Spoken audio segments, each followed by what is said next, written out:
Ahora sí. Bien, hermanos. Pues la clase del día de hoy se llama El Mesías de Israel y Salvador del Mundo. Consideraciones sobre Semana Santa. Ahí viene el año en el que hice estas diapositivas. Estas diapositivas se las voy a compartir para que ustedes puedan tenerlas. Si necesitan modificarlas, adelante, no hay ningún problema. Sí, perdón. ¿Alguien quería comentar o preguntar? Ok. Bien, hermanos. Vamos a tomar algunas consideraciones, algunas reflexiones que vale la pena analizar, ya que estamos en una época de restauración, estamos en una época en que El Salvador espera que le adoremos en espíritu y en verdad, no solamente en espíritu, no solamente con buenas intenciones, sino también en verdad. Y eso significa que a veces tendremos que romper un poco con nuestras tradiciones. Me llama mucho la atención ahora que leímos Segunda de Nefi, en que Nefi le da unos calificativos a estas tradiciones y les llama vanas, falsas e insensatas tradiciones. ¿Por qué? Porque ciertamente estas tradiciones, que son bonitas como todas las tradiciones, pueden llevarnos a doctrinas equivocadas y a estar adorando de forma equivocada. Así que es necesario adorar a Dios en espíritu y en verdad, porque Dios busca a tales adoradores. Isaías dice a la ley y al testimonio, es decir, lo que dicen las escrituras más lo que dice el espíritu.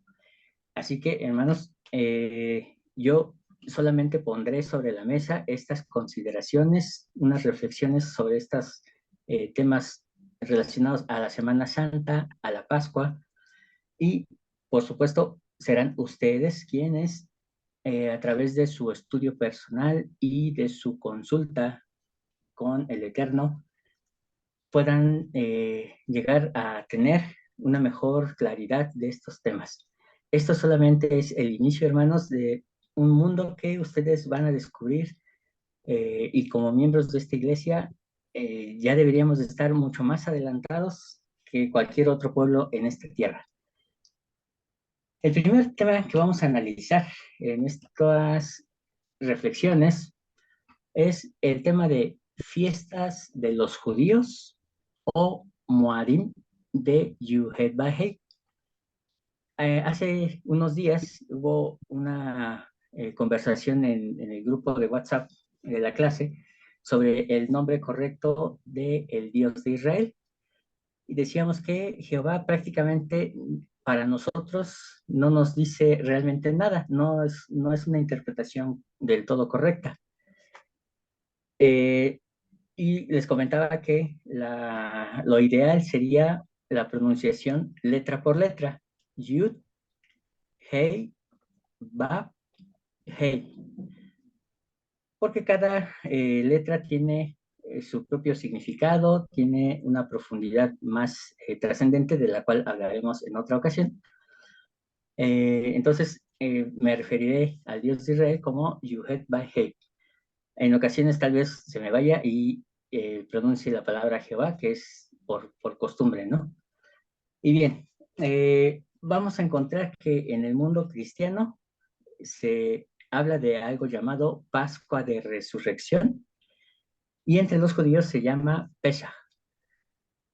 Uh, cuando ustedes, hermanos, escuchen la Pascua de los judíos o la Pascua cristiana, dense por entendidos de que esa persona va a enseñar algo que no es correcto. ¿Por qué razón?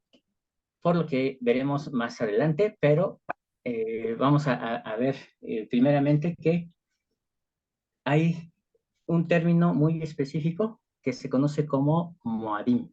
Vamos ahorita a profundizar también en qué es un Moadim o qué son los Moadim para poder entender entonces si realmente se trata de fiestas o no son fiestas o qué es realmente la Pascua. Primeramente, por supuesto, nos vamos al Antiguo Testamento. Siempre ahí debemos de buscar las primeras veces que se menciona alguna palabra. Y en este caso, voy a ampliar un poquito la imagen. Tenemos que en el capítulo 1 del libro de Génesis, en el versículo 5 dice, y llamó Dios a la luz día y a las tinieblas llamó noche. Y fue la tarde y la mañana del día primero. ¿Por qué marqué este versículo, hermanos? Porque la primera cosa que debemos de entender es que es la forma en la que Dios mide el tiempo. Y Él comienza a trabajar de la tarde a la mañana y de la mañana a la tarde. No como nosotros, que comenzamos de la mañana hacia la noche, sino que Él empieza de la tarde hacia la mañana y de la mañana hacia la tarde. Cuando llega el atardecer, se acaba el día. Entonces, esta es una de las primeras reglas que hay que entender. Para el pueblo de Israel, el día comienza al atardecer. Cuando cae la noche, o más bien cuando comienza la noche, cuando cae el sol, es cuando comienza el nuevo día. Así es como el Señor empezó a contar los días y así es como Israel tiene ese mismo sistema de horarios. En Éxodo 20:21 dice, entonces el pueblo estuvo a lo lejos y Moisés se acercó a la oscuridad en la cual estaba Dios. Muchas veces podríamos asombrarnos, sobre todo porque a veces en una forma muy amarillista, algunas personas dicen, Dios obra en la oscuridad o es el Dios de la oscuridad. Y están en lo correcto. Dios siempre trabaja en la oscuridad. Comienza su día en la noche. ¿Por qué? Porque ciertamente Dios es luz. Y entonces, como Él es luz, pues ciertamente lo que le rodea es la oscuridad. No es que Dios esté obrando de forma maligna o que esté, como vulgarmente decimos aquí en México, que esté bajo el agua haciendo cosas turbias. No es así, sino que Él obra en la oscuridad porque Él es la luz y lo demás que le rodea es tinieblas y obviamente Él tiene dominio sobre esas cosas. El tiempo para Dios cuenta de tarde a mañana y de mañana a tarde como periodo y por eso los hebreos comienzan un nuevo día al caer el sol. Entonces, esta es la primera regla. La segunda regla tiene que ver con la palabra Moadim y se encuentra en Génesis 1, versículo 14. Y dice, y dijo Dios, haya lumbreras en el firmamento de los cielos para separar el día de la noche y sean por señales y para las estaciones y para los días y para los años. La palabra estaciones es esa palabra que viene del hebreo y que se traduce como Moadim. Moadim es una palabra plural. La palabra singular es Moed. Y lo voy a poner aquí adelantito.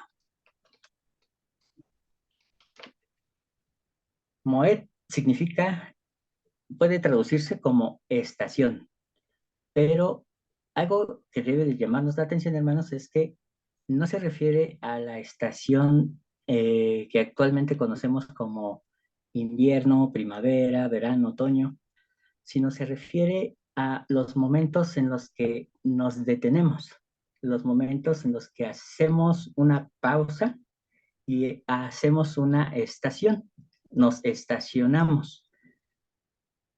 A eso se refiere con estación. Por lo tanto, los Moadim puede entenderse como citas, puede entenderse también como la actividad que se hace como un ensayo.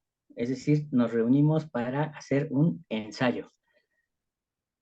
Y entonces nos dice así, el hebreo plural, moadim, en singular moed, se puede entender como tiempos señalados, citas divinas o ensayos. Se refiere a las reuniones de la iglesia. ¿Y qué es la iglesia? Los que saldrán fuera. Ahorita voy a explicar eso. Los que se congregan, los que estén dentro de tus puertas y los que esperan en el Señor. Cada vez que ustedes se encuentren estas expresiones en las escrituras, ya sea en la Biblia, Libro de Mormón, Doctrina y Convenios, siempre encontrarán expresiones como sal fuera, como en el caso de Abraham, cuando le dice, sal de tu parentela a la tierra que yo te enviaré. Esa expresión de sal significa que él lo va a congregar en otro lado. Cuando dice, llama a los hijos de Israel y que se congreguen, entonces es el término iglesia. Cuando dice, y a los extranjeros que estén dentro de tus puertas, entonces se refiere a una iglesia. Y la expresión de los que esperan en el Señor, pues evidentemente es la iglesia. Entonces, el término iglesia no es algo nuevo, no es algo que pertenece al Nuevo Testamento. Existe desde el Antiguo Testamento, pero con estas expresiones. Entonces, cuando la iglesia se reúne, es un moed en singular. Y todas las veces que nos reunimos en el año, conforman los moadim. Así, de esta forma, cada vez que nosotros nos reunimos en domingo, podemos decir que es nuestro moed. Bueno, todo esto lo estoy mencionando porque para poder entender lo que muchos llaman las fiestas de los judíos, en realidad no son ni fiestas ni son de los judíos. Son moed o citas divinas. Eh, y yéndonos hasta el libro de Levítico, en el capítulo 23, ese capítulo, hermanos, ustedes van a encontrar el resumen de todas las festividades del calendario del pueblo de Israel en Levítico 23. La primera cosa que ustedes van a encontrar se encuentra en el versículo 2. Dice, habla a los hijos de Israel y diles, las fiestas solemnes de los judíos. Ah, perdón, me equivoqué. Las fiestas solemnes de Jehová, los cuales proclamaréis como santas convocaciones. Serán estas. Entonces, eh, ¿la Pascua es de los judíos o de Jehová?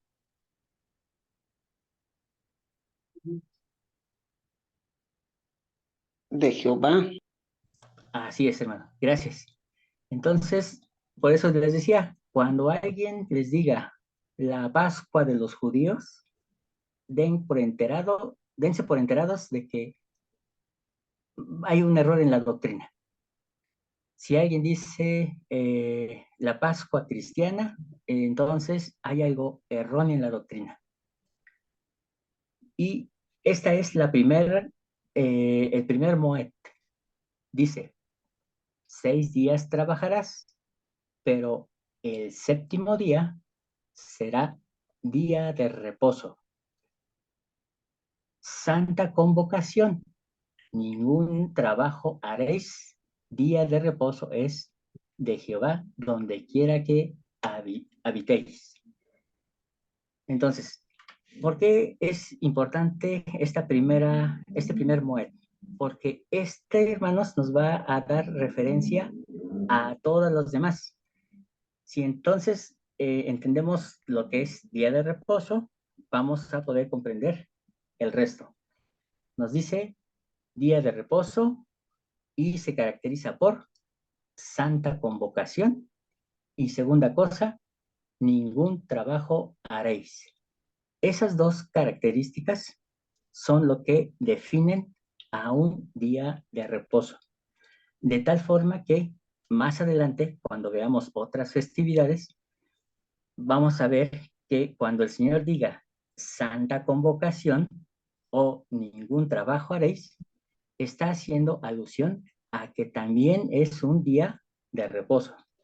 Por ejemplo, dice en el 4, estas son las fiestas solemnes. Repito, ese no es el término correcto. El término correcto sería, estas son las Moadim solemnes de Yuhet Bahei, las convocaciones santas, las cuales proclamaréis en sus fechas señaladas. Y ahí va la segunda. En el mes primero, a los 14 días del mes al atardecer, Pascua es de Jehová. Y a los 15 días de este mes es la fiesta solemne de los panes sin levadura, en honor a Jehová. Una vez más, no son de los judíos, es Pascua de Jehová y la fiesta de panes sin levaduras en honor a Jehová. 7 días comeréis panes sin levadura. El primer día, ojo, el primer día tendréis santa convocación. Ningún trabajo servil haréis. Lo cual quiere decir que entonces el primer día de los 7, que es la celebración de panes sin levadura, es un día de reposo. No importa si cae miércoles, si cae lunes, si cae martes, ese día será día de reposo. Entonces, solamente para que recordemos fechas. Estamos hablando del primer mes y dice que a los 14 días se celebra la Pascua. Celebrar la Pascua, hermanos, significa matar al cordero, ponerlo así que sobre la leña, y esto se hace en el día 14. Cuando acaba el día 14, es decir, al caer el sol, comienza el día 15. En la noche, es decir, entre las 6 de la noche y las 12 de la noche, es cuando se cena esta Pascua, es decir, se come. Y a partir de esa cena, entonces comienza panes sin levadura.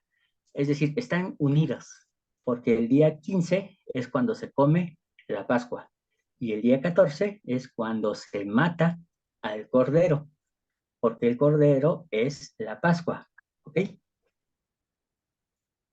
Y ese día 15, ojo, el día 15, no el 14, es día de reposo.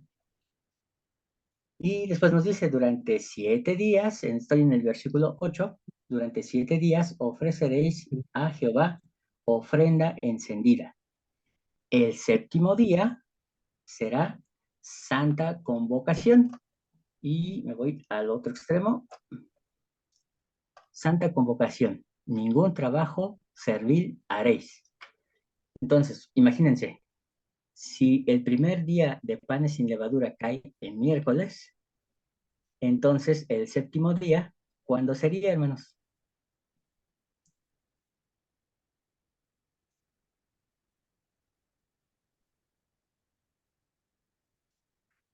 Si el primer día de panes sin levadura es miércoles, ¿cuándo sería el séptimo día? Pues también miércoles. No, por ahí serían 8. Martes. Martes, Okay. perfecto. Así es, sería martes. Entonces, el martes también sería un día de reposo. Pero si se dan cuenta, en medio de estas fechas tenemos un día de reposo.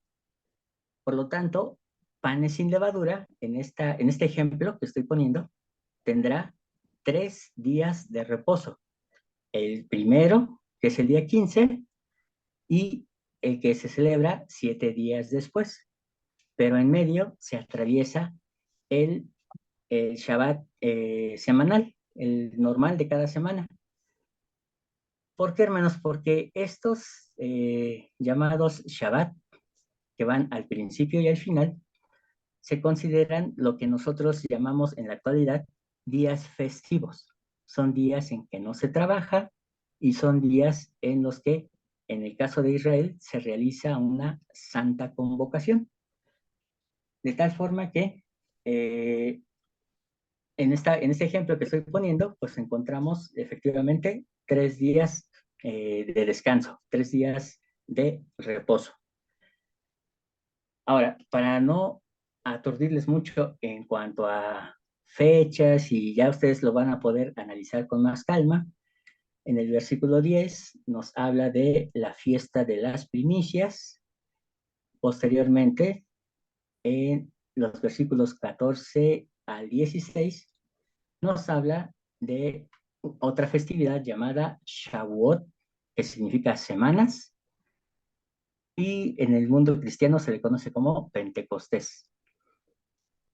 Estas festividades, hermanos, están ligadas, no, no pueden ir por separado, todas van sumamente ligadas, de tal forma que así como la Pascua es el día 14, cuando se mata el cordero, pero se come iniciando el día 15, y el día 15 es Shabbat, porque es el inicio de panes sin levadura.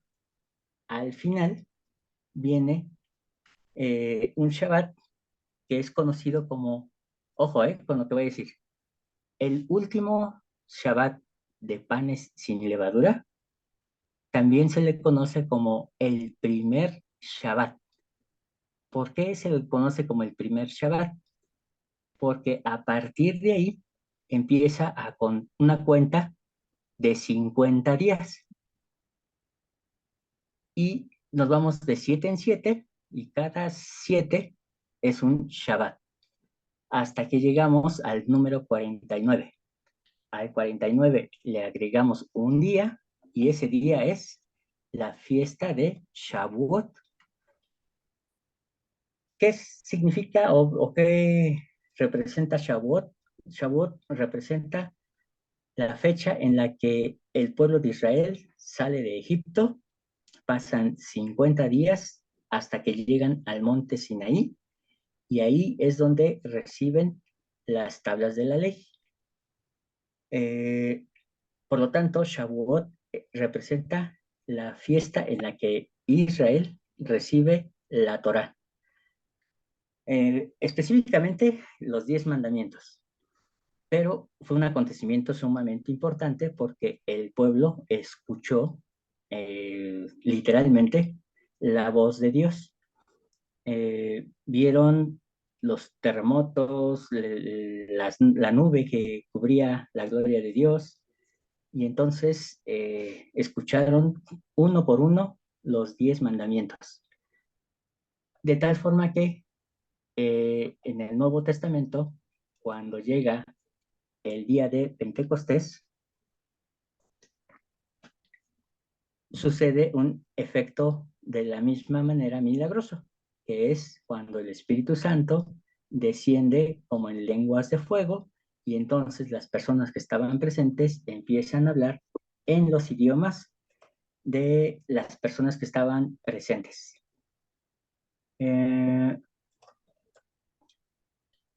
Ahora, vamos a repasar solamente el orden de las festividades. Estas se les conoce como las festividades de primavera. Pascua, cuando se mata al cordero, en el día 14.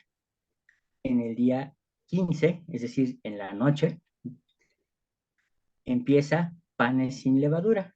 Se come al cordero, y a partir de ahí, hay 7 días en los cuales no debe haber levadura en las casas, lo cual representa la idolatría, el pecado, que debe de estar fuera de nuestras vidas. Cuando acaba la fiesta de los panes, inicia lo que se conoce como las fiestas de las primicias.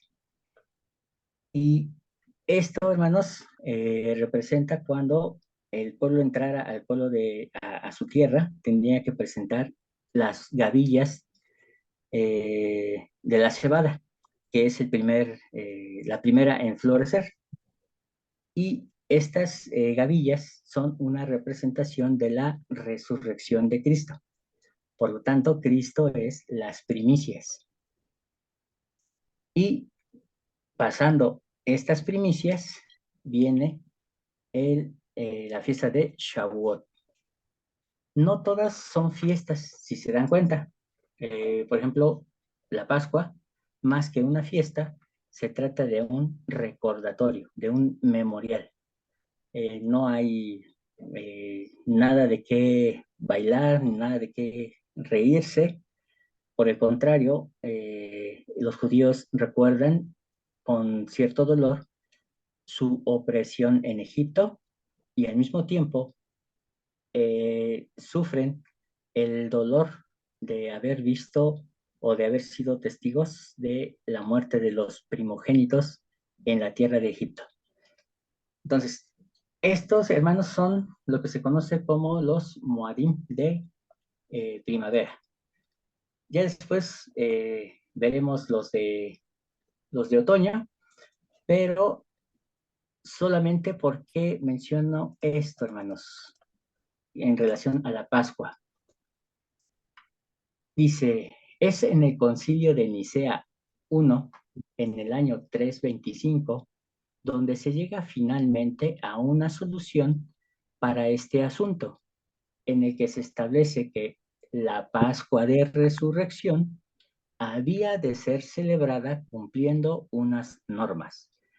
Vamos a ver cuáles son esas normas. 1. Que la Pascua debe celebrarse siempre en domingo, porque domingo, recuerden, era el día del dios Sol. 2. Que no coincidiese nunca con la Pascua judía, que se realizaba independientemente del día de la semana. De esta manera se evitarían paralelismos o confusiones entre las religiones. 3. Que los cristianos no celebrasen nunca la Pascua 2 veces, es decir, no podían participar de la Pascua cristiana y de la Pascua judía en el mismo año. Esto tiene su explicación porque el año nuevo empezaba con el equinoccio de primavera, por lo que se prohibía la celebración de la Pascua antes del equinoccio, real, o sea, antes de la entrada del sol en Aries. Y los cristianos que celebraban Pesha eran acusados de ser judaizantes y por lo tanto a los que no se excomulgaban se les mataba. No obstante, siguió habiendo diferencias entre la iglesia de Roma y la iglesia de Alejandría. Si bien el concilio de Nicea dio la razón a los alejandrinos, estableciéndose la costumbre de que la fecha de la Pascua se calculaba en Alejandría, que lo comunicaba a Roma, lo cual difundía el cálculo al resto del cristianismo. Finalmente, Dionisio el Exiguo, en el año 525, desde Roma, convenció de las bondades del cálculo alejandrino, unificándose al fin el cálculo de la Pascua cristiana. Dato interesante. La Semana Santa tiene sus orígenes en las festividades paganas de la diosa Astarte, correspondiente a la diosa griega Afrodita. Según la leyenda, esta diosa cayó del firmamento al río Éufrates dentro de un huevo, motivo por el cual en el inicio de la Semana Santa, que es en domingo, el día de Baal, dice, te preguntas, ¿qué se celebra en Pascua? Pues bien, en muchos países del mundo se llevan a cabo celebraciones como la del Conejo de Pascua, una fiesta que consiste en pintar y esconder huevos para que los niños y adultos los encuentren, así como en la casa del Elder Woodruff. Bien, entonces, hermanos, esto es concerniente a la Pascua. Nos quedan 3 minutos. No sé si tienen alguna pregunta, hermanos. Yo siento que esto viene siendo verdades salpicadas de mentira o mentiras medio disfrazadas de verdad, porque pues nosotros no, con Jesús, ¿qué tiene que ver el conejo de Pascua? No sé, mi hija me decía que son costumbres gringas y nosotros pues no las practicamos. Ahora tengo otra pregunta. Los judíos entonces celebran su Pascua y todo eso en base a cuando salieron de cautiverio de Egipto. Nada que ver con lo de la muerte de Jesucristo. Son cosas totalmente diferentes. Los judíos no consideran para nada lo que nosotros celebramos en Cristo. ¿Entendí bien? Muy buena pregunta, hermana. El calendario judío comienza a contar, bueno, el calendario israelí comienza a contar a partir de el mes de Aviv, como el mes el primer mes del año. No importa la fecha en la que ellos salieran de Egipto, sino en la luna nueva que marca el inicio de la primavera, es ahí donde comienza a contarse el año. Y la Pascua se celebra a los 14 días después de esa luna nueva. Entonces, no es tanto la salida de Egipto, sino la luna nueva es la que va marcando el inicio del año. Y viene el de abril para Ah, nosotros. Ajá, bueno, es entre marzo y abril, a veces coincide con marzo, a veces coincide con abril, pero es aproximadamente en esas fechas. Y aquí lo que ocurre, lo milagroso, es que Jesucristo cumple con todas las fechas que se dan en el calendario. Es decir, Él muere el día 14 y resucita a los 3 días, siendo la primicia. Durante ese tiempo se está celebrando los panes sin levadura, en los cuales Él está demostrándole a la gente que era sin pecado y entonces se convierte en la primicia para Dios. Y 50 días después viene el Espíritu Santo a confirmar a la iglesia su llegada. Entonces, se cumplen exactamente las mismas fechas establecidas en el calendario de Dios. Esta es como su agenda. Hermano Enrique. Sí, Juan, según lo que explicas, entiendo que estas festividades